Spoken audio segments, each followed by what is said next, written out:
suis né où et quand? Je suis né à Suresnes le 1er janvier 1960.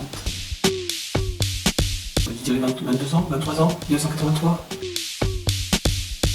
Alors c'était pas vraiment un choix, c'était une demande de l'époque j'étais à la Ligue. Le président de la Ligue de l'époque, Jean-Luc Paya, m'a dit tiens, c'est intéressant de faire un stage d'arbitrage. Je suis parti là-dedans, mais sans vraiment prendre du plaisir. Puis il m'a fallu 10-15 ans avant de commencer à comprendre vraiment quelles étaient les contraintes et les remèdes à utiliser pour être un arbitre qui devenait de plus en plus performant. Premier championnat de France en 92 à Toulouse. Écoute, non, même pas. Il a fallu attendre 2001 pour que je sois arbitre certifié par Belgium d'Europe. Ensuite, j'ai eu une trajectoire assez rapide pour être accrédité certifié par la Fédération internationale en 2003 et 2005. Oui, tout à fait. C'était en novembre ou en décembre. Je rappelle, j'ai reçu un mail.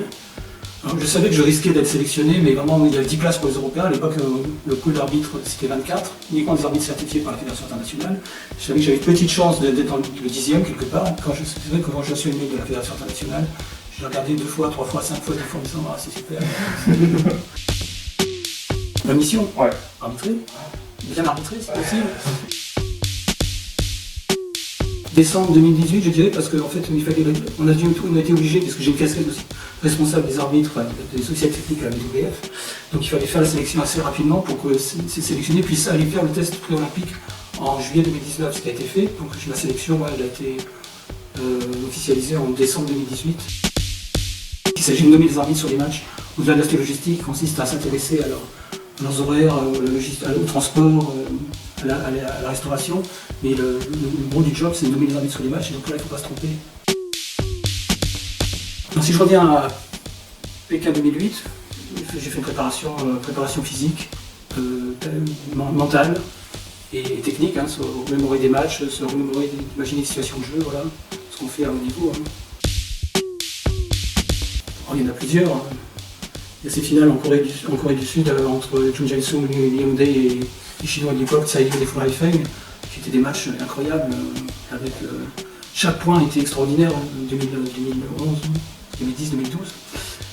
En Indonésie, une finale du simple homme, du double homme, c'est pareil, entre Lee Hong-dae et Lee Hyun-sung et Indra Setiawan et Mohamed Hassan, qui était numéro 1 du monde à l'époque.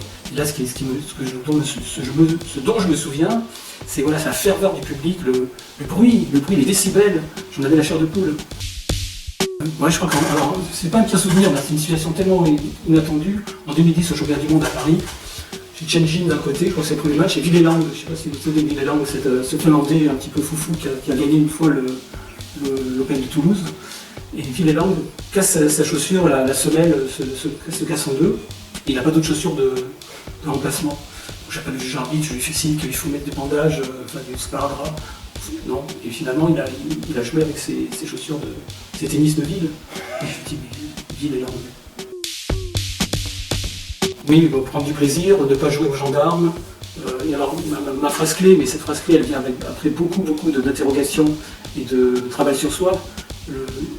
La phrase clé de l'arbitrage et d'un bon arbitrage, d'un bon arbitre, reconnu par ses pairs, c'est pas très important, mais il faut avoir la reconnaissance des joueurs et des coachs. Ma phrase clé, c'est de ne pas frustrer les joueurs. Si tu ne frustres pas les joueurs en arbitrant, même celui qui a perdu à la fin du match, il va te serrer la main en te disant, de manière formelle ou informelle, tu as fait ton boulot, j'ai rien à te reprocher.